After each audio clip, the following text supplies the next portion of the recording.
Hello everyone. Today we are going to discuss about chapter 5. Chapter name is Accounting Equation and Rules of Debit and Credit. In this chapter we are going to cover meaning of accounting equation, meaning of debit credit. So let's begin. Meaning of accounting equation.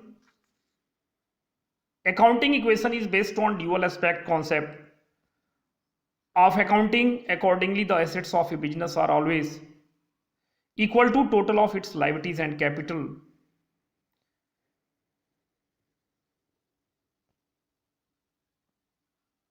We can say it is a mathematical expression which shows that the assets and liabilities of a firm are equal. It is based on dual aspect concept. Dual aspect concept means every transaction has two aspects, debit and credit. Assets equal to liabilities plus capital.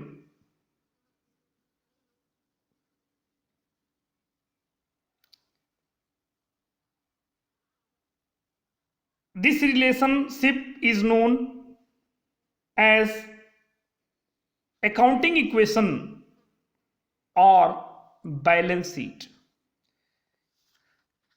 Dear student, accounting equation एक ऐसी mathematical calculation है जो कि dual aspect पे आधारित होती है। Dual aspect कहने का तात्पर्य यह है कि किसी भी ट्रांजैक्शन के होने से कम दो पक्ष प्रभावित होते हैं। जैसे सपोज करिए गुड्स परचेज फ्रॉम हरि, तो गुड्स परचेज फ्रॉम हरि में एक तो स्टॉक हमारे पास बढ़ रहा है जो कि स्टॉक एसेट्स का पार्ट है, तो एसेट्स हमारे तरफ बढ़ रहा है। एंड दूसरा, चूंकि हम हरि से खरीद रहे हैं तो हरि को मुझे पैसा देना पड़ेगा जो कि लायबिलिटीज का पार्ट है। तो एक तरफ तो एसेट्स बढ़ जाएगा, दूसरी तरफ लायबिलिटीज बढ़ जाएगा बाय द सेम वैल्यू। जैसे मैंने फर्नीचर खरीदा, तो अगर मैंने फर्नीचर खरीदा बिजनेस के लिए, तो फर्नीचर खरीदने से ड्यूअल एस्पेक्ट कॉन्सेप्ट के तहत जो है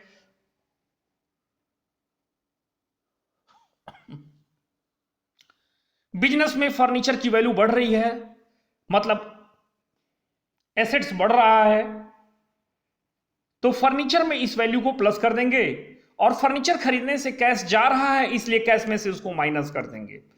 तो कुल मिला जुला करके इसका प्रभाव ये रहा कि एक एसेट्स की वैल्यू बढ़ रही है तो दूसरे एसेट्स की वैल्यू घट रही है। तो कहने का मतलब यह है लायबिलिटी साइड पर इसका कोई प्रभाव नहीं पड़ेगा। जैसे मैंने किसी से उधार ले लिए, सपोज करिए कि मैंने किसी से लोन ले लिया उधार, तो लोन लेने से एक तरफ तो हमारी लायबिलिटीज बढ़ जाएगी, लोन लेने से हमारी लायबिलिटीज बढ़ जाएगी क्योंकि जिस पार्टी से हमने लोन लिया है उसका अल्टीमेट रिजल्ट क्या होगा, उसका अल्टीमेट रिजल्ट ये होगा कि उस पार्टी को हमें अमाउंट क्या करना होगा, इन फ्यूचर पे करना होगा। और दूसरी तरफ जो है हमारे पास लोन लेने से कैश आएगा तो एसेट्स में कैश का बैलेंस हमारा बढ़ जाएगा। तो कहने का मतलब जितना हमने लोन लिया, सपोज करिए अगर हमने 50,000 का लोन लिया है तो एसेट्स 50,000, कैश हमारा बढ़ जाएगा एसेट्स में, और लायबिलिटीज में हमारी 50,000 की लायबिलिटीज बढ़ जाएगी। तो अकाउंटिंग इक्वेशन में हमको किसी भी ट्रांजैक्शन का अल्टीमेट रिजल्ट क्या होगा यह समझना सबसे प्रमुख है।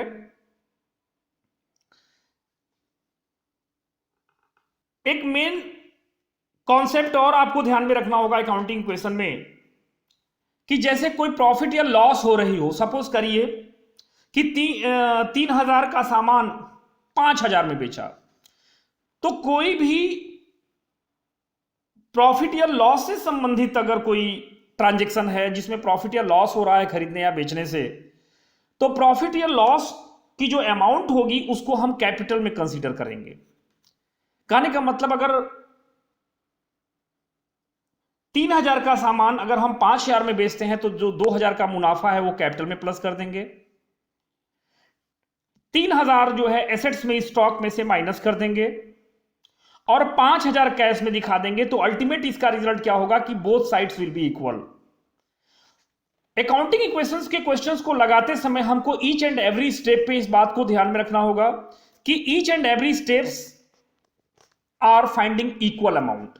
मतलब हर स्टेप पर जो अकाउंटिंग इक्वेशन का जो ईच एंड एवरी स्टेप्स जो होंगे वो इक्वल आने चाहिए, वो इक्वल आएंगे तो इस बात का हम ध्यान रखेंगे।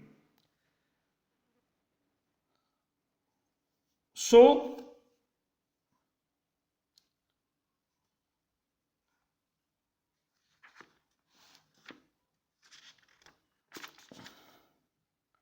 this is a meaning, this discussion is concerned with the meaning of accounting equation and meaning of debit and credit. Revise it. Thank you.